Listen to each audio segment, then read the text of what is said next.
요거는 다시 나왔네요. 수지 동천동 이 물건요. 이 물건 다시 나왔네요. 얘는 토지만 나왔어. 얘는 23억짜리 얘는요. 토지만 나온 게 있고 하나는 얘는 토지만 나왔고 얘는 정상적으로 물건이 나온 거예요. 요 자리인데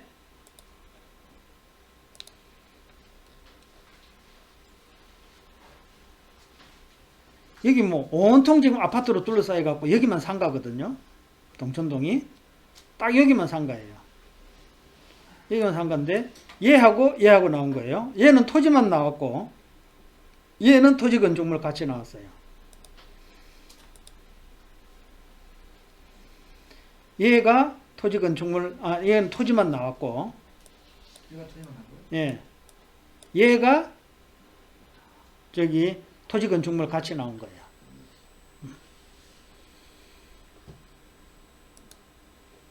근데 전자지적도를 봤더니 얘는 땅이 요렇게 생겼다고요. 크죠? 여기 음악교습소 이거 빼고 여기에 토지만 나왔거든요. 요거는 낙찰받으면은 지료를 청구할 수 있고 건물주인은 월세 지금 잘 받고 있어요. 그 지료 청구할 수 있고. 여기도 준주거지역인데 여긴 땅이 길죠. 땅이 길죠. 근데 내가 요거를 출력을 해봤더니요. 출력해갖고 거리를 재봤더니 뭐 이게 안 되나? 옳지. 이게 한 8m? 세로가 좀 이렇게 한 8m 정도밖에 안 나와요. 이게 8m 정도밖에 안 나오면은요. 나중에 준주거지역으로 해갖고 이게 준주거지역 맞나?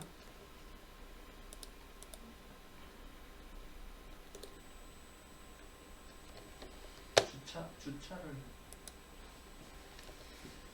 준주거지역 맞죠?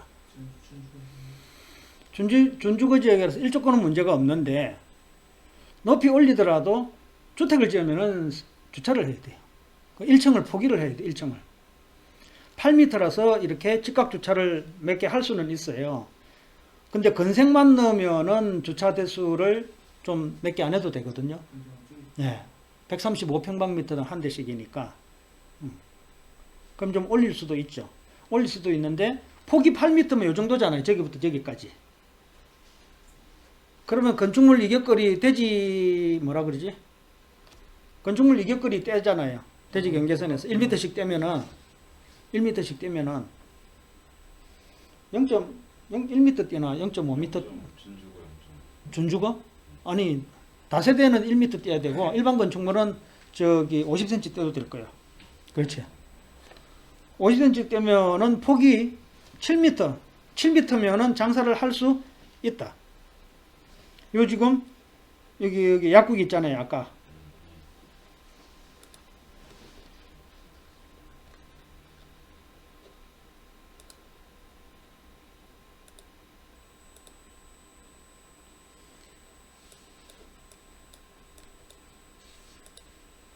유심히 보면은 약국 이게 여기서 요렇거든요.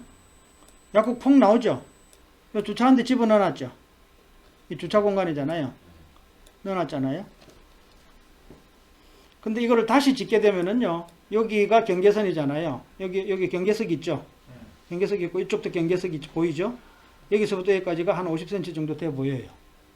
예. 이걸 다시 신축한다 그러면은 주차 대수가 문제지. 주차 대수를 안으로 쭉 넣는다 하더라도 2대밖에 못 넣는데 이거를 옆으로 와가지고요. 직각 주차를 한다 그러면은 저 안쪽에 주차를 해야 돼. 이쪽에 지금 사타 내려놓은 데 있죠. 여기 있죠. 이쪽에 주차 대수를 넣어줘야 돼. 근데 1층에 있는 면적을 주차장으로 지금 다 까먹잖아. 그래서 이게 높이 올리기가 애매하니까는 이거를 지금 못 올리고 있었을 수도 있고 등기부를 보면은요. 좀 가족 관계가 상당히 미묘하게 돼 있어요. 예. 엄마가 아들한테 정의를 해줬어. 정의를 해줬는데 아들이 먼저 떠나버렸네. 그러니까 아들 소유로 되어 있는 것이 며느리하고 손자한테로 가버린 거야. 예. 그 지분을 또 저쪽 건물도 지분을 또 정의를 해주나니까는요. 요거는 토지 지분만 정의를 해줬거든요. 아 저기 건물 등기부를 보면은 좀 이렇게 자세하게 가족사가 다 나옵니다. 가족의 역사가 싹 다 나와요. 건물을 경매로 못 넣은 이유가 있어요. 건물은 엄마가 아들한테 통째로 정의를 해줬어.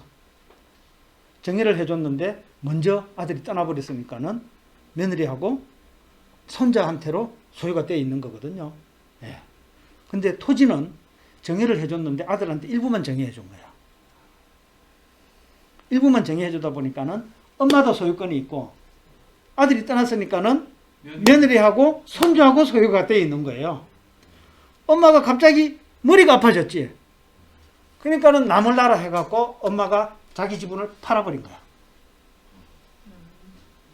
자기 지분을. 팔아버렸으니까는 공유물 분할 청구 소송을 진행해갖고 판결이 났는데 건물은 지분이 없으니까는 공유물 분할 청구 못 하잖아요. 그러니까 토지만 전체가 다 공유물 분할 청구로 나온 거예요. 근데 앞에 있는 약국 있는 거는 토지 건물이 같이 나온 거고. 사연이 그래요. 그래서 제가 저번에 변경됐잖아요. 아들하고, 손자하고, 손자란다, 며느리하고, 또 공유지분권자하고, 거기에다가 제가 편지를 보냈어요. 자꾸 변경되고 그러는데, 섭섭하지 않은 가격으로 매입할 때니까는 연락을 달라. 라고 편지를 보냈는데, 답이 왔을 게 안 왔을 게? 안 왔어. 오면은, 얘가 지금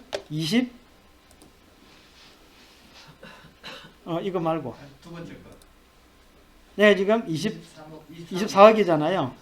24억인데 지상에 소지하는 제시의 건물로 인하여 토지 소유권 행사를 받는 가격은 24억 했는데, 예? 24억 했는데 실제로는 정상적인 토지 평가 가격은 34억이거든요. 근데 34억에서 출발을 안 하고 24억에서 출발했다고. 34억에서 출발하지 않고 24억에서 출발했다고요. 그럼 이것도 전략도 아까 말씀드린 거하고 동그라미만 한 개 더 붙었지. 아까 8천만 원짜리 이야기 했잖아요. 그거하고 이거하고 전략 똑같아요. 똑같아요. 이 패턴을요, 정확하게 알고 있으면은 부동산의 본질은 뭡니까? 이 물건의 부동산 본질은 저는 뛰어나다. 라고 판단하고 있으니까는 땅값을 미친 듯이 지르는 한이 있더라도 가져와가지고 치료를 청구해야지. 그러면 치료를 청구할 수 있는 금액을 대비해갖고 내가 연간 치료를 받을 수 있는 금액이 예를 들어서 뭐 한 4천만 원 이렇게 받을 수 있다라고 가정한다면은 여기에서 나오는 월세가 건물에서 나오는 건물 주인이 받을 수 있는 월세가 연간 3천만 원 나온다라고 한다면은 건물 주인은 1년이 가면 갈수록 1,000만 원씩 손해보네요. 나중에 자빠진다 안 자빠진다? 자빠지는 결론이 나오는 거예요. 그러면은 협상을 해갖고 가져올 수도 있죠. 그럼 2년치 치료를 안 내면은 내가 철구로 가가지고 아까처럼 가져올 수 있는 거예요. 여기 임대료 부분에 나오는 것이 임차인들의 총 합계가 있잖아요. 월세 합계가 410이잖아요. 연간 5천만 원 정도 나오는 거예요. 세전으로. 그러면은 34억에 대해서 보자.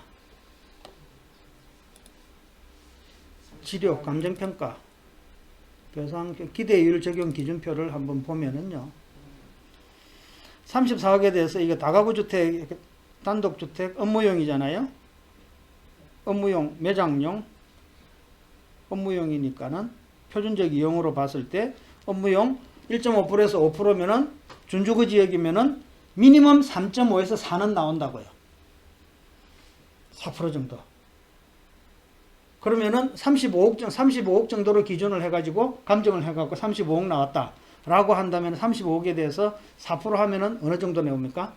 연간 1억 넘죠. 맞습니까? 맞나? 몇 프로? 35억에 대해서 4% 하면은 넘어요. 넘죠? 1억 4천. 그러면 이 사람은 월세를 5천만 원 받잖아요. 1년에 6천만 원이 아까지 나오는 거야. 그러면 1, 2년 버티다가 넘어지죠. 넘어지면은 내가 건물을 그냥 협상을 통해 갖고 가져와 갖고 싹 밀고 신축하든지 저거 리모델링 해 갖고 다시 쓰든지. 그죠? 그런 전략으로 해 갖고 꼬마 빌딩이 아니라 땅이 250평인데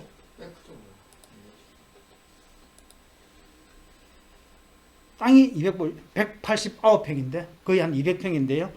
멋진 건축물을 올릴 수 있죠. 준주거 지역에서. 이 정도면은요. 주차장도 돌아가는 주차장 만들어요. 지하까지. 네, 돌아가는 주차장 지하까지 파가지고. 그러면은 뭐 두고두고 3대가 일단 편하게 살 수 있는 세팅이 되니까는 지금 낙찰받는 23억인데 어떻게 38억을 써? 어떻게 40억을 써? 그럼 뭐 주인 될 인연이 없는 거죠. 요거는 땅값이 문제가 아니라요. 입지가 좋으니까는 40억을 써도 되는 거예요. 근데 내가 40억 쓰라는 이야기를 절대 못 해. 근데 다른 40억 하고 낙찰 받았는데 이순이가 31억 썼어. 맞는 거야, 이제. 그럼 말을 못 하는 거야. 내같이 착한 사람은 말을 못 하는 거예요.